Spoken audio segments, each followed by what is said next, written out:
Welcome to Variety in Armed Forces Radio, brought to you by Dwayne Old Time Radio. This podcast will feature a collection of classic variety programs, many that were broadcast on the Armed Forces Radio Service or the Armed Forces Radio Network. If you enjoyed this podcast, I ask you to please subscribe to my channel so you can receive notifications of new posts. New episodes are posted weekly. The makers of Chase and Sanborn coffee, the superb blend you know is fresh, present the Chase and Sanborn Hour. And your host, Don Ameche.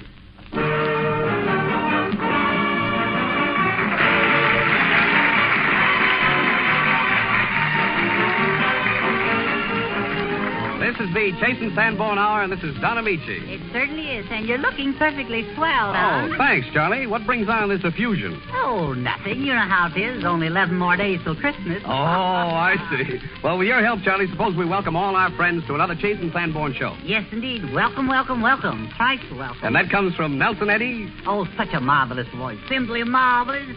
I wonder what he's going to give me for Christmas. Hey, Charlie. Greetings, too, from Edgar Bergen and my little helper, Charlie McCarthy. Oh, heartiest greetings. I wonder what Bergen will give me. Oh. And a welcome to everybody from Dorothy, Lamour. Uh-oh. Now, there's an idea of something to find in your Christmas stocking. Oh. Yeah, you're right, Charlie. And greetings, too, from the Stroud twins. Well, fellas, I'll get double presents from them. Robert Armbruster extends a hearty welcome, and we're all very happy to have as our guest one of the greatest personalities on the screen today, Miss Mae West. Mae West? That's right, Mae West. Now I'm sure of it. There he is, the Santa Claus. We hope you'll enjoy our show and that throughout the week you'll enjoy Chase and Sanborn coffee. That's great coffee, Chase and Sanborn. Yeah, it certainly is, Charlie. I wonder if Chase and Sanborn are listening in. I wonder what they'll give me.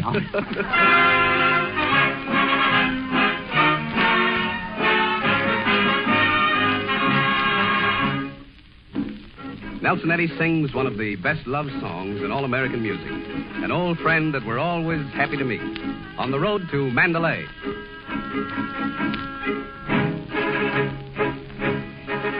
By the old Moormine Pagoda, looking eastward to the sea, there's a Burma girl a-setting, and I know she thinks of me. For the wind is in the palm trees, and the temple bells they sigh. Come you back, you British soldier, come you back to Mandalay. Come you back to Mandalay. Come you back to Mandalay, where the old flotilla lie. Can't you hear the paddles honking from Rangoon to Mandalay? On the road to Mandalay, where the flying fishes fly, and the dawn comes up like thunder out of China.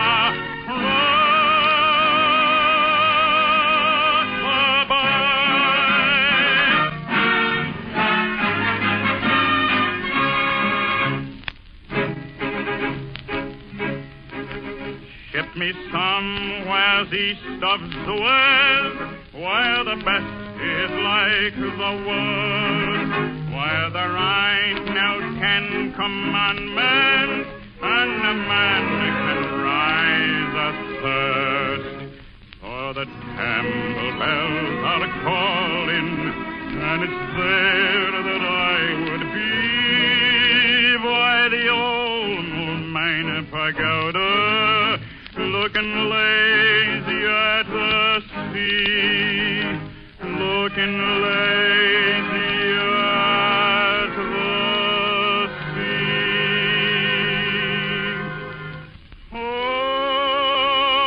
Come you back to Mandalay, where the old flotilla lie, and you hear their paddles chunking from Rangoon to Mandalay.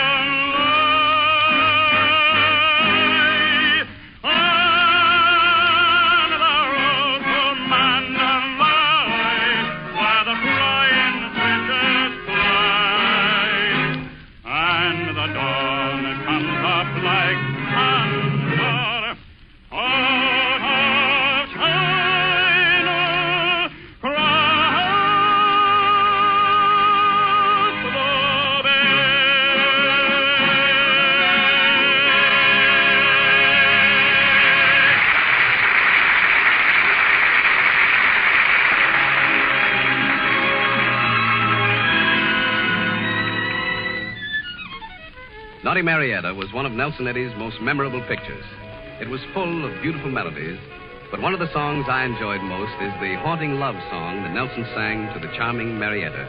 And he sings it now for us, "'Neath the Southern Moon."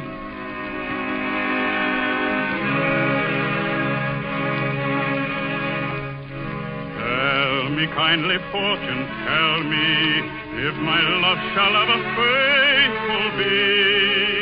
Tell me truly if my ever-growing passion is returned or lost, forever lost to me.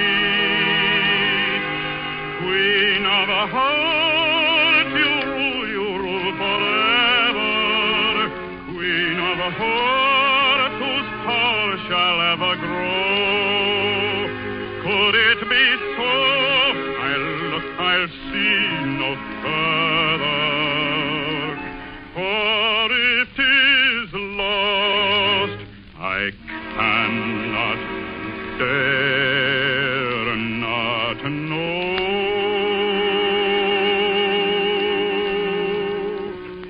Neath the southern moon, oh love so warm and tender, by the southern sea, oh love so warm and free, 'neath the spreading shade of palms in sweet surrender, while the breezes perfume laden drift from sea. Southland, where the scent of magnolia steeps the soul in dreams of longing ecstasy, where the tropic blooms so rare breathe and languor on the air. Let me dream and love and live for thee, for thee.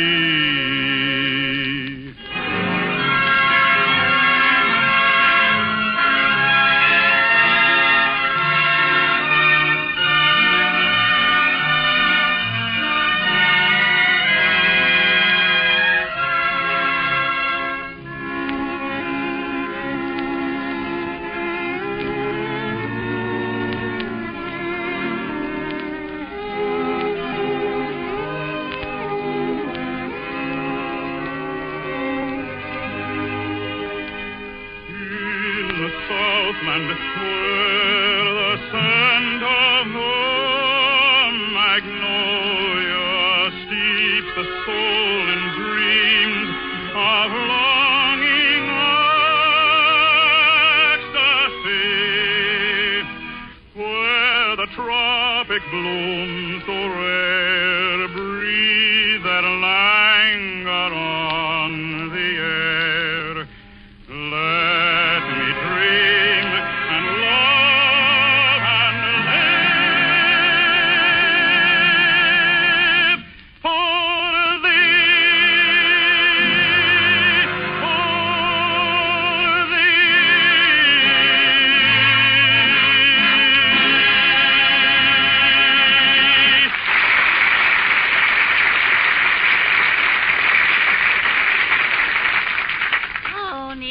for the southern moon.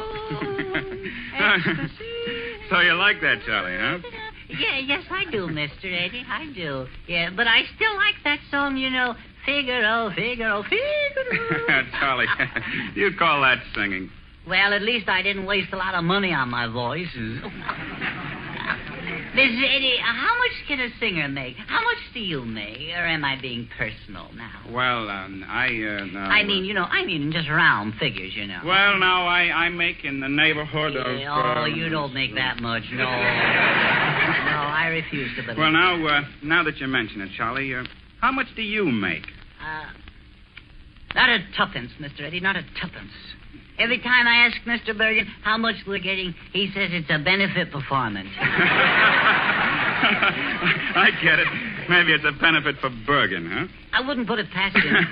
Say, Bergen. Yes, Charlie. Is this a benefit performance? Why do you ask? Well, never mind that. How much are we getting, Bergen? My dear boy, to entertain an audience, to make people happy, Yes. to be of service to my fellow man. Yes. That is my foremost thought. It is, huh? Yes, money is secondary. Is that so? Yes. How much secondary do you get? No. I could use a little secondary. Yes. I'm trying to explain that there are many things more important than money. Yeah. Yes. Name 3. Oh. Aren't you ashamed to have such selfish thought as this time? Yes. Why, this is Yuletide. Yes. I remember as a lad... That's a lovely story, Edgar, but Charlie wants to know why he doesn't ever get paid. Yeah. Nelson, are you putting mercenary thoughts before ideals? Huh? Yes. Shame on you, Mr. Eddie. What would your daddy say? Uh-oh. I never would have thought it of you, Mr. Eddie. Shame. Well, I'm sorry. Perhaps Yes. I'm wrong. Yeah.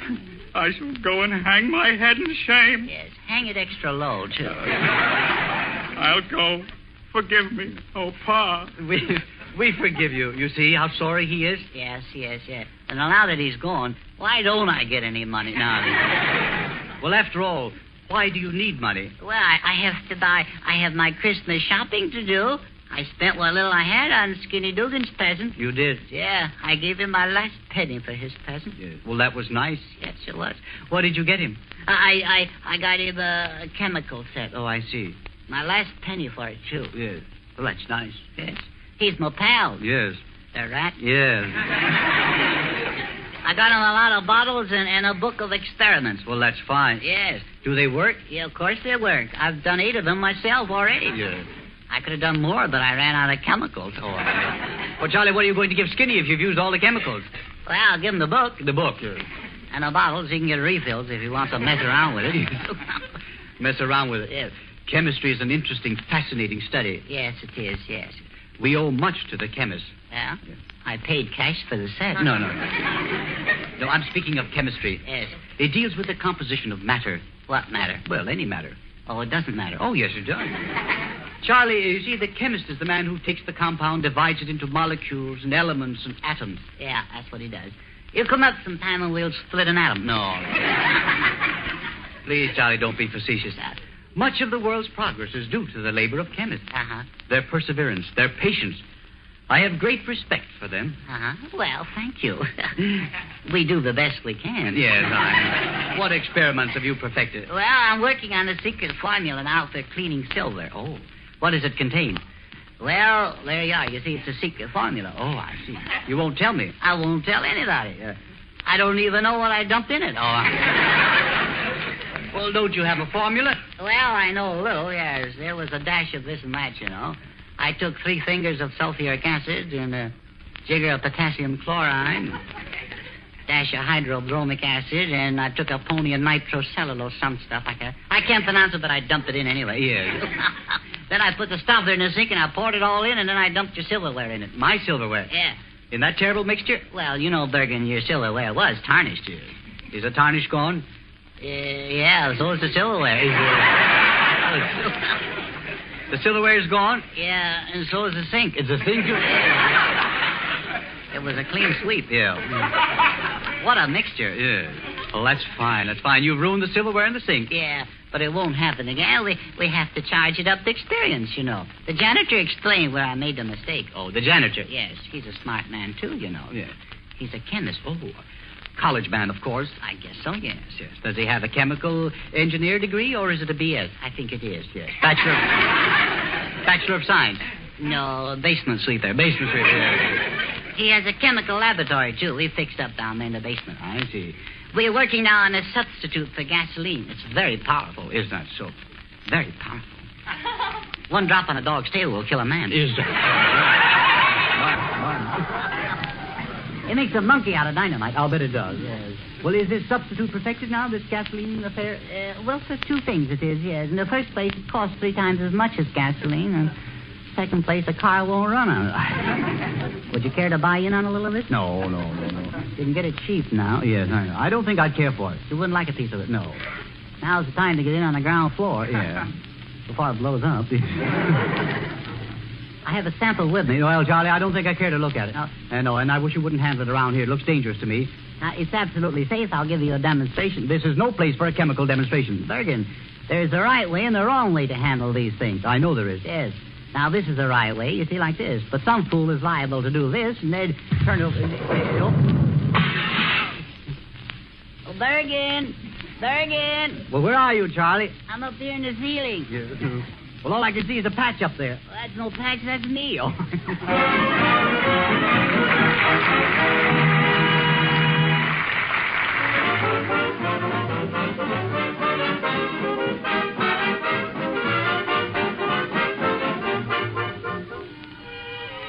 You remember the old adage that coming events cast their shadows before them. Well, we consider it a real event when Mae West makes one of her rare appearances on the air, so by way of upholding a good old superstition, Dorothy Lamour does a little shadow casting for us with a title song from Miss West's new Major Studios picture, Every Day's a Holiday. There are 4th of Julys in both of your eyes and an Easter Sunday too. 'Cause every day's a holiday since the day that I found you. Each heaven on earth day feels like a birthday, a May Day rendezvous. 'Cause every day's a holiday since the day that I found you. They ought to hang the flags out, they ought to close the banks. And though it's not November, still I feel like giving thanks. You're a Happy New Year, a movie premiere, you're a Christmas present too. 'Cause every day is a holiday since the day that I found you.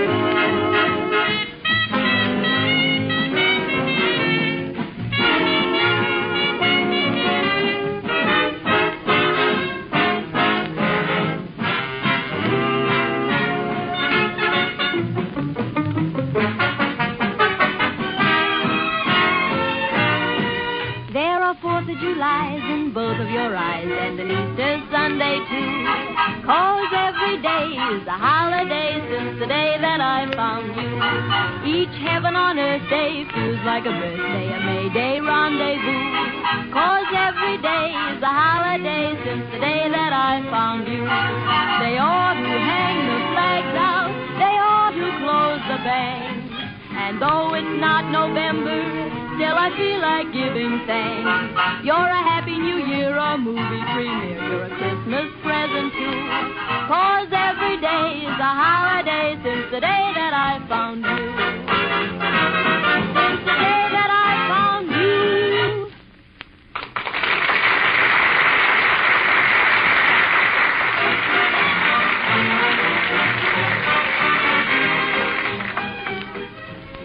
And with that nice bit of foreshadowing by Dorothy Lamour, we come to the event itself, which is the presence of Mae West in our company tonight. Miss West has carved such a sizable niche for herself in the Hall of Fame with her unique characterizations that not only is her name known in every home up and down the country, but the phrases and expressions which she has originated have almost become a part of the American language. For us, she forsakes the picture hats and sweeping dresses of the gay 90s, which you find so becoming in her new picture, and turns back time to step into the Garden of Eden and into the character of the most fascinating woman of them all, Eve. Wendell, will you set the scene for us? Well, of course, we find Adam and Eve in the famous Garden of Eden. And this light-hearted travesty about what might have taken place in those days when the world was young was written for us by Arch Oboler, one of radio's better-known writers. Under a spreading fig tree rests one Mr. Adam, sprawled out lazily in the hot sun. Eve, obviously, is bored beyond endurance as they play a game of cards with a deck of fig leaves. Listen, tall, tan, and tired. It's time I told you a thing or two. Ever since creation, I've done nothing but playing double solitaire. It's disgusting. It's got me down. Well, we've got a nice place here. That's the trouble. It's too nice. Well, I'm not complaining. But I want something to happen, a little excitement, a little adventure. A girl's got to have a little fun once in a while. There's no future under a fig tree. Oh.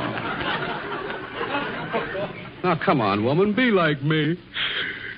Why don't you relax and just take it easy, Because I'm a lady of big ideas. Yeah, what kind of ideas?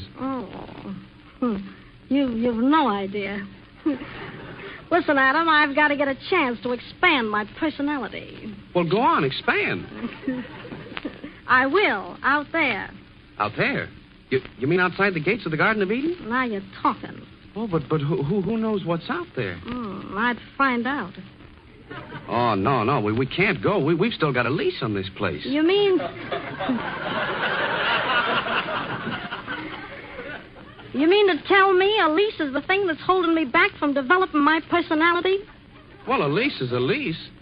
Anyway, we've got a nice place here. Temperature perfect, sun always shining, nothing but a heavy dew once in a while. What are you, the Chamber of Commerce? Oh, go away and let me sleep, will you? Listen, Adam, I tell you got to get me out of this place. You got to break the lease. Yeah, but what for? This is Eden. Everything is peaceful and quiet and safe. That's the trouble. It's too safe. I tell you, it's disgusting. Well, what are you talking about? Adam, you don't know a thing about women. Oh, you apparently forget you were originally one of my own ribs. Yeah, a rib once, and now I'm beefing. Me, I know everything about women. That's covering a lot of territory. Listen, long, lazy, and lukewarm. You think I want to stay in this place all my life? I do, and I tell you, you're one of my ribs. Yeah, but one of your floating ribs. A couple of months of peace and security and a woman's board all the way down to the bottom of a marriage certificate. Well, then what do you want, trouble? Trouble, listen. If trouble means something that makes you catch your breath, if trouble means something that makes your blood run through your veins like seltzer water, Adam, my man, give me trouble. Oh, Eve, you don't want trouble. Now, tell me the low-down truth. Ain't there any way you can break our lease? Well, yes, there is. But I won't tell you. No? No, this is paradise. Free light, free heat, free meals. What else could a man want? Answer me that. I got a couple of good ideas if you'll tell me how to break the lease. No, I won't do it. Oh, Adam. What? Come on over here.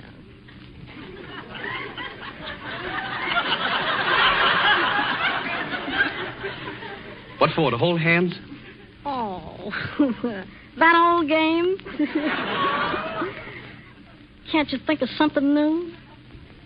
You know nothing about nothing. Oh, yes, I do. I know more than you do, woman. Oh, what, for instance? I know all about the tree. What tree, man? What tree? That apple tree in the middle of the garden. The lease says that if we eat any of its fruit, we get thrown out of here. Oh, now, is that a fact? Sure, that's why there's a fence around it. I tell you, one bite of those apples and we get a dispossess. How fascinating. Adam, you can hold my hand now. No, I got a better idea. Oh, yeah? I'm listening. I'm waiting. What are you going to do now? I think I'll go fishing. Oh.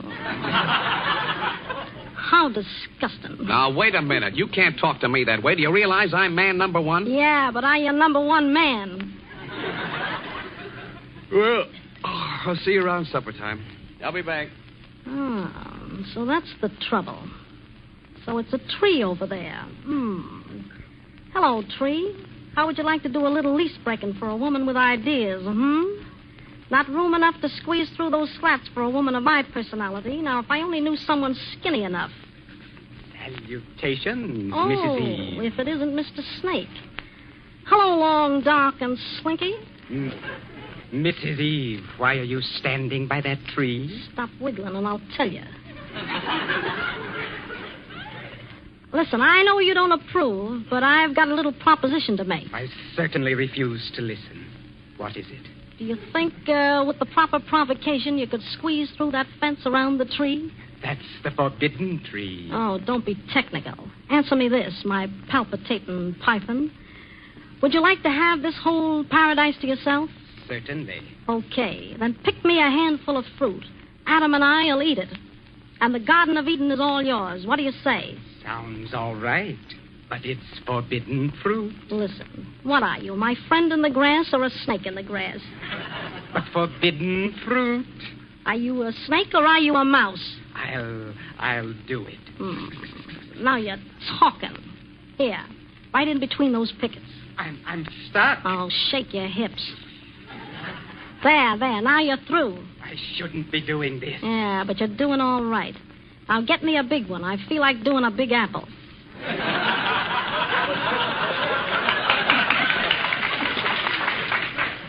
Here you are, Mrs. Eve. I see. Nice going, swivel hips. Wait a minute. It won't work. Adam will never eat that forbidden apple. Oh, yes, he will, when I'm through with it. Nonsense, he won't. He will if I feed it to him like women are going to feed men for the rest of time. What's that? Applesauce. Eve? Where are you, Eve? Waiting, my love. Just waiting. Oh, hello, Eve. What have you been doing? Me? Oh, I've just been making a little history. Huh? The first woman to make a monkey out of a snake. Say, how about supper? And don't tell me we got fig stew again. Oh, no. Something new, so help me. Something new. Here, have a bite of this. Well, what is it? A new kind of sauce. It's good for you. Are you sure? Just to prove it's pure, 100% proof, I'll have a demi-tasse of it myself. All right, I'll... Oh, well... No, wait. Before you eat, answer me this. Are you going to take me out of this dismal dump and give me a chance to develop my personality? Oh, Eve, are you going to start that over again? No, I'm going to end it. Eat your sauce, big boy, and hold your hat if you got one. Oh, say, this is darn good sauce. Where did you find it? Oh, my head. What happened to me? We've been dispossessed. But why? Forbidden apple sauce. Oh, Eve, what have you done? I've just made a little more history, that's all. I'm the first woman to have her own way, and a snake will take the rap for it. But, Eve, we've lost the Garden of Eden. We're just... Eve, it's as if I see you for the first time. You're beautiful. And you fascinate me. Your eyes. Oh, tell me more. Your lips. Come closer. I want to hold you closer. I want to... You want to what?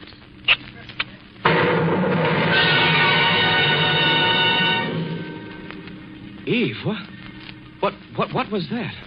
That was the original kiss.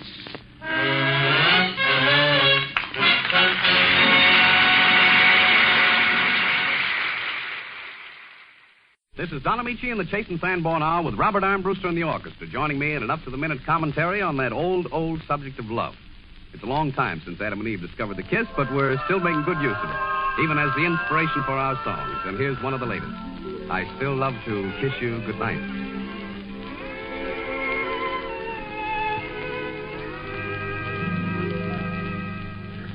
I'll still love to kiss you goodnight.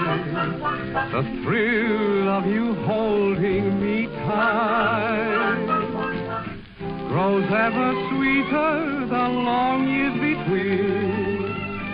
Since first I kissed you when we were 16, I still love the touch of your lips. I can't get too much of your lips. I know when your hair is snowy white, I'll still love to kiss you goodnight.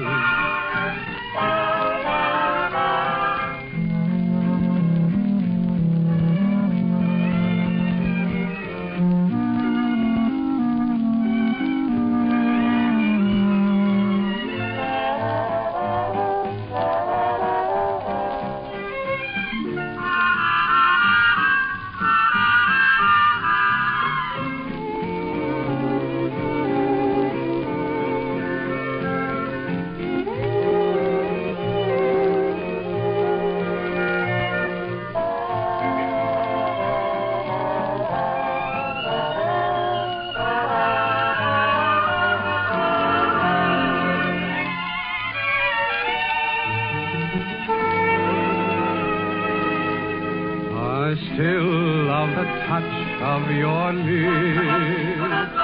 I can't get too much of your lips. I know when your hair is shiny white, I'll still love to kiss you.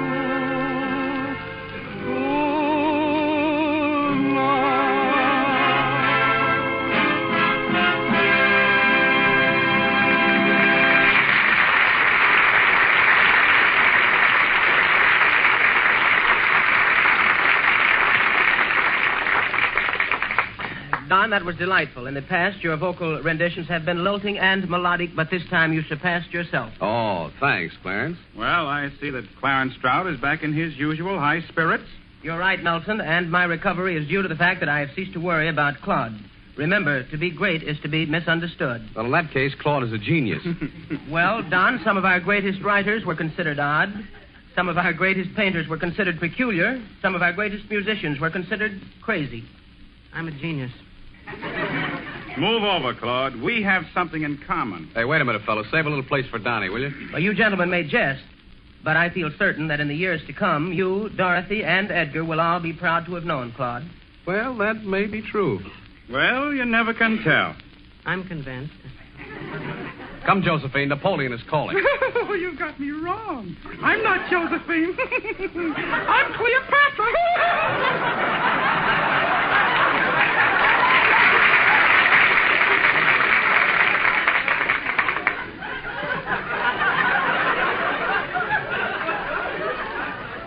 Get along very nicely together. Yes, they do.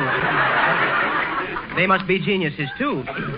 Undoubtedly they are, and they have your interest at heart. Only this morning they stated that you would be a great success if you entered the business world or took up some profession. That's nice. Personally, I am convinced that you will carve a niche for yourself in the realm of business. Once aroused, you will crash through every obstacle. You will tear down all barriers. You will shake the world. I'm a hurricane. Well, potentially you are. The secret of salesmanship may lie within your grasp. Could you sell me something? Could you pay for it?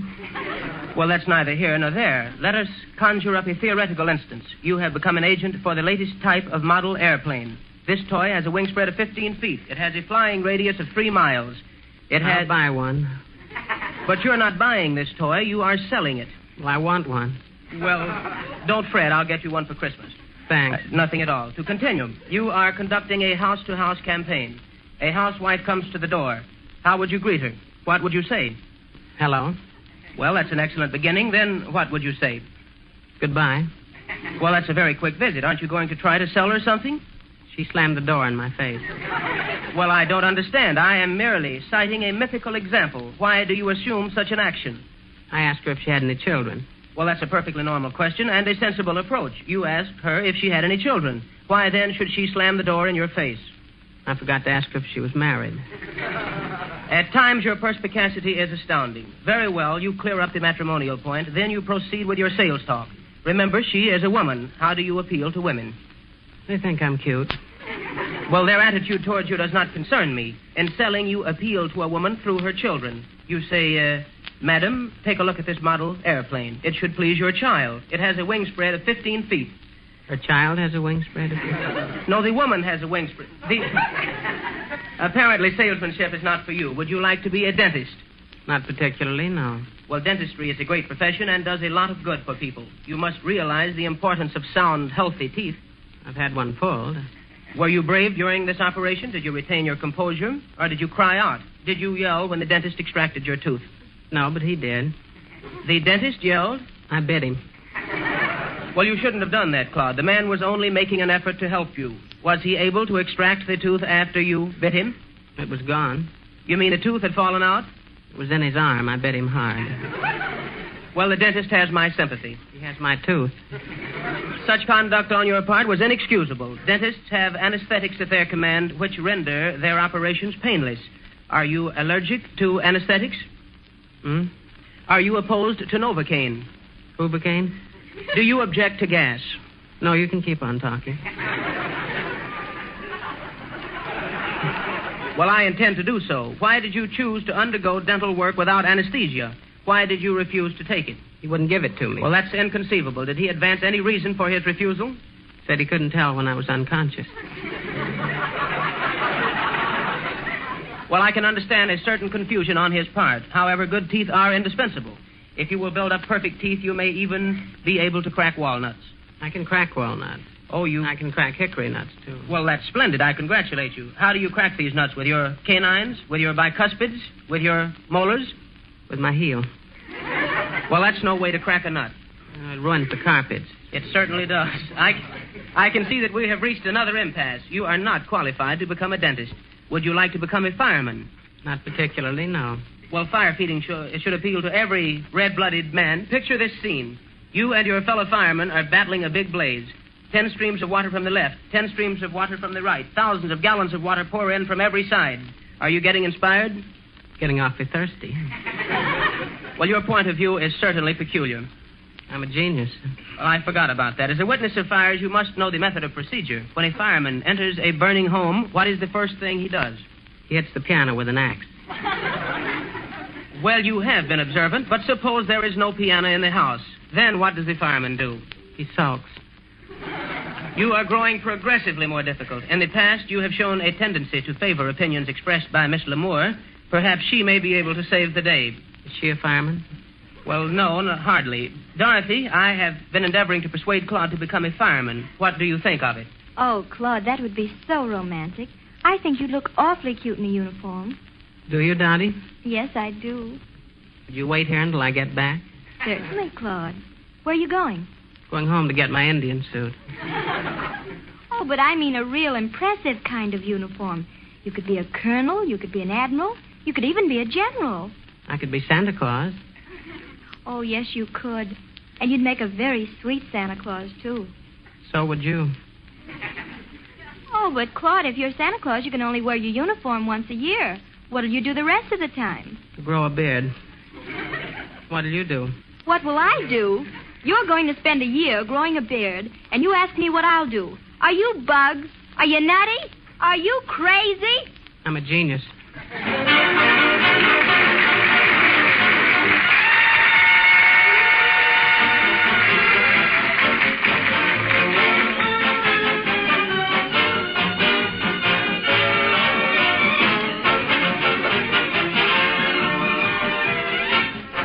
There's no doubt swing is the music of the hour. So here's Robert Armbruster and the orchestra with their interpretation of the last word on the subject. Swing is here to sway.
Ladies and gentlemen, at last the long-awaited meeting of Siren Mae West and Casanova Charles McCarthy has arrived. This is the romantic battle of the century, the dramatic moment that millions have been looking forward to.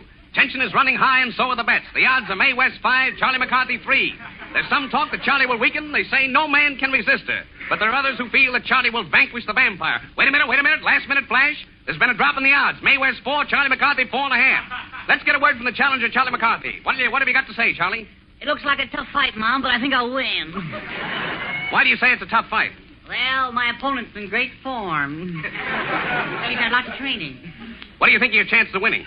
Well, I've had some great fights in the East. What do you think of West? Mighty pretty country, mighty pretty. Well, Charlie's never been in better condition. He's a fashion plate with his midnight blue full-dress suit, top hat and monocle, and a blue-white butterfly tie and dress shirt. Yeah, it's PK. PK tie and shirt. Yeah, shot with gravy. And now a word from the champion, Mae West. We've heard so much about you, Miss West. Won't you say a word? Well, all I've got to say is where there's smoke, there's fire. Wow. Boy, she burns me up. There's nothing I'd like better than the aroma of burning wood. I wonder if she means me. You better watch out, Charlie. Say, Charlie, do you smell that perfume? Yeah. Isn't it ravishing? Yes, it is. It's ravishing. It's weakening. So help me, I'm swooning. What is it? Why, it's my favorite perfume, Ashes of Men. Uh-oh. Ashes of Men. Holy smoke. She's not going to make a cinder out of me. Well, Don, there's been a great deal of talk, but very little action so far. Right you are, Edgar. Miss West, this is the famous Charlie McCarthy. Oh, hello, short, dark, and handsome. Hello, tall, blonde, and terrific. Charlie, that's no way to talk to Miss West. You hardly know her. I know it, Bergen. I'm a cad. I hate myself. Oh, listen, Charlie, are these your keys? Oh, thanks, Mae. Did I leave them in the car? No, you left them in my apartment. Oh. Uh-oh. Looks like we're going to have a white Christmas. Oh, jingle bells, jingle bells. Charlie, where did you leave those keys? Where did you leave those keys? I'm telling you. He left them on my dresser. So what? Charlie, why don't you walk out on Bergen? What's holding you? Well, he is. You better tell him, Mae. Well, if you want to know, he did come up to see me. Oh, he did? And what was he doing up there? Well, Charlie came up and I showed him my etchings.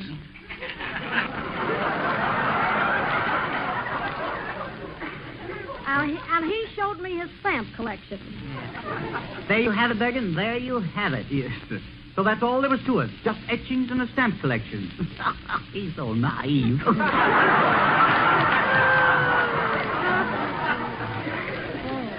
So that's what's the matter with him. Yeah. Come here, honey, closer, so we can talk intimately. Yeah, well, if you don't mind, I think I'd better keep my distance. Well, Mae. I don't like long-distance conversations, so come here.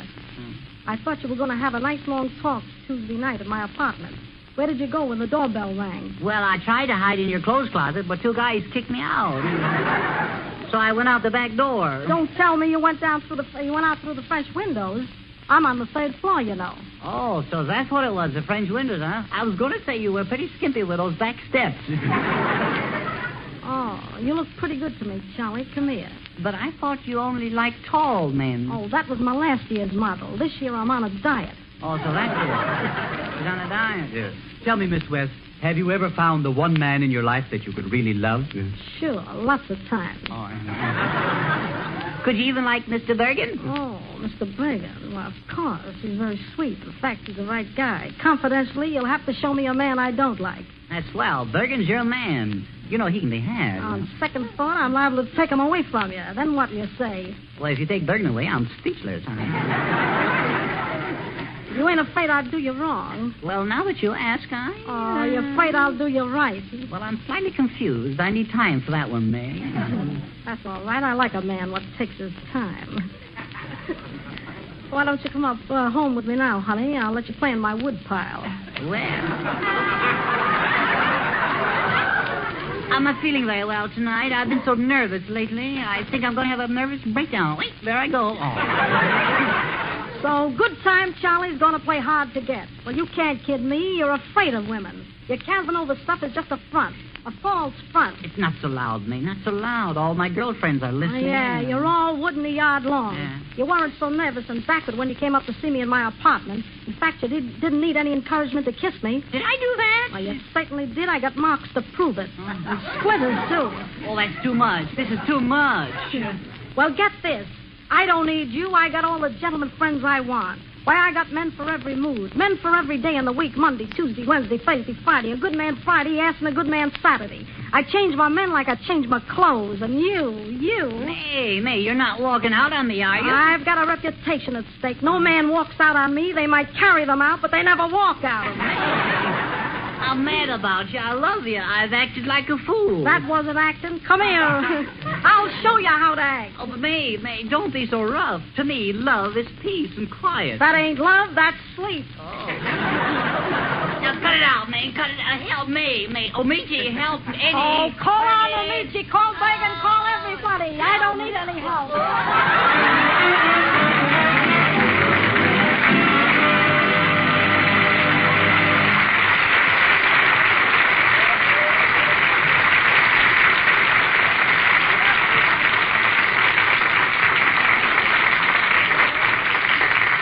Now, a short but very important bit of news.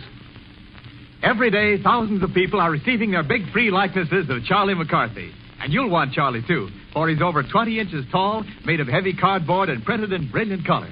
He sits on your knee, and you can move his mouth and eyes. Charlie's an ideal Christmas present for the children.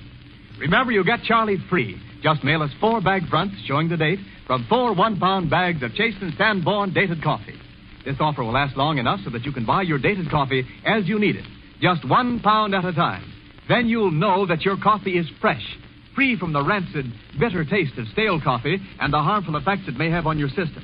For dated coffee is guaranteed fresh by our dating and rapid delivery system. It's rushed to your grocer, fresh from roasting, with a delivery date clearly marked on the economical dated bag. Start now to enjoy the superb blend, the blend you know is fresh. Buy only 1 pound at a time, and when you've saved 4 bag fronts, mail them to us, and we'll send you free the big, entertaining likeness of Charlie McCarthy. You'll need our address, so please take it down. Chase and Sanborn, 420 Lexington Avenue. That's 420 Lexington Avenue, New York City. Start now to get this amazing gift all America is enjoying. Buy a pound of Chase and Sanborn dated coffee from your grocer tomorrow.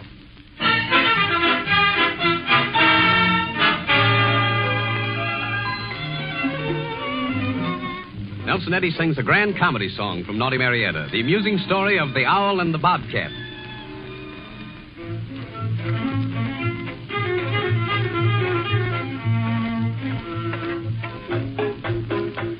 A hoot owl sang from a sycamore limb to it. A bobcat made some remarks to him that made him mad clean through. The owl said, "Who are you to sit there criticizing me? I understand you're not the kind of a cat you pretend to be."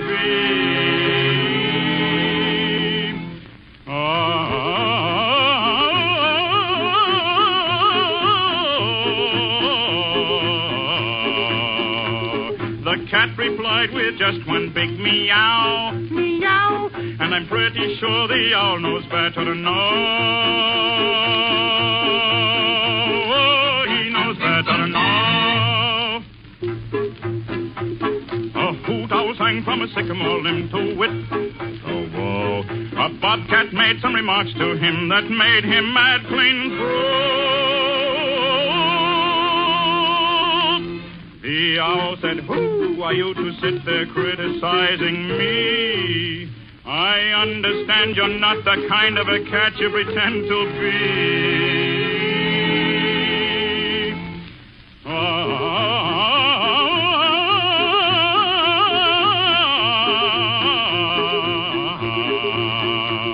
The cat replied with just one big meow, meow, and I'm pretty sure the owl knows better to know.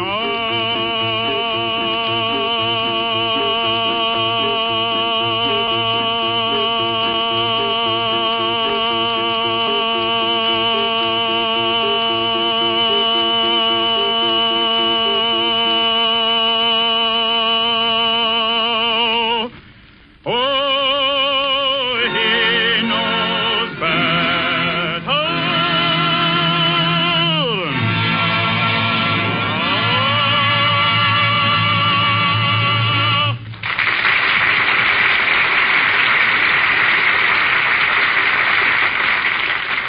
often wondered just what sort of a miracle it is that takes place when a beautiful melody is born in a composer's brain.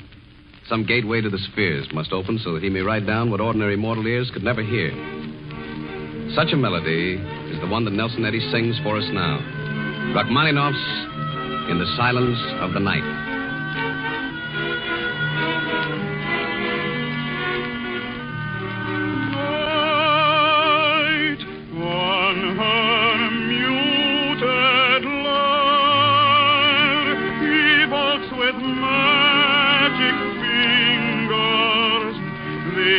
Forgotten sound which in my heart still lingers, re-echoing from days remote. Sweet words of love, and I rejoice to hear again the note of your beloved voice.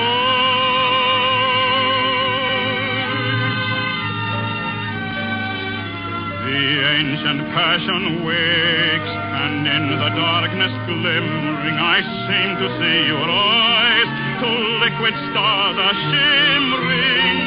Was that your kiss that touched me like a flame? I feel your presence near me, and I call your name.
Have a way of creeping up on us, so once again it's au revoir. From Mae West, from a regular company, Nelson Eddy, Edgar, Bergen, Charlie McCarthy, Dorothy, Lamour, the Stroud twins, and Robert Armbruster.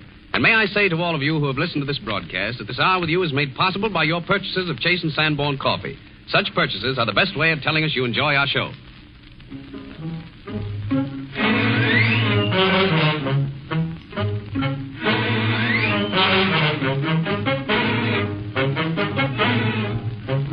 We all prepare to go our separate ways. Robert Armbruster and the orchestra invite us to join them on a dizzy trip through a musical nightmare, Midnight in the Madhouse.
Same time, we'll all be back for our last visit with you before you open all those Christmas packages. So we'll have a little Christmas spirit to share, and Charlie McCarthy will have a rather nice package of his own to open with you. And out of it will come Snow White and the Seven Dwarfs. the characters who give voice to Walt Disney's new animated fairy tale. So until then, this is yours sincerely, Don Ameche, saying au revoir.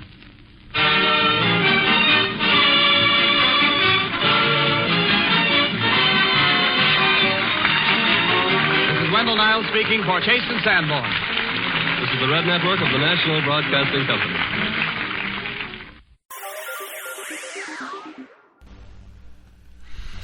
Thank you for listening. If you enjoy what I'm doing, I ask you to please subscribe to my channel or channels. You can also go to my website where you can listen to all of my podcasts for free. You can also download them for free. And there is donation information on the website if you feel like you would like to show some support for what I'm doing. You can email me. The website is otr.duane.media. And my email is info@otr.duane.media. And my Instagram is duane.otr. Well, hope you enjoyed. And until next time, stay safe. Wish you well. Peace.